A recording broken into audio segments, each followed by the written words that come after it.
Tole drevo raste v botaničnem vrtu Tivoli. Verjamem, da večina ljudi tega drevesa ne pozna, čeprav gre za drevo, ki raste v naših gozdovih, v Sloveniji, tudi drugod po Evropi. Bi tako rekel, da je kakšen javor, ali pa mogoče kakih glok, čeprav glok ima manjše liste. V bistvu gre za breg, sorodnik skorša, oziroma predstavnik rodu sorbusov, kamor spada tudi mokovec in jerebika.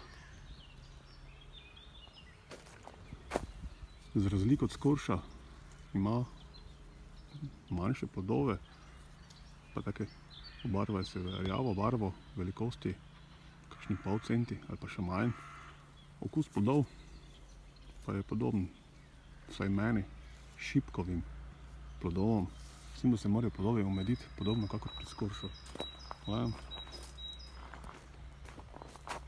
Gre za breg. Tudi les je izredno trden, kvaliteten, podobno kakor skoršev.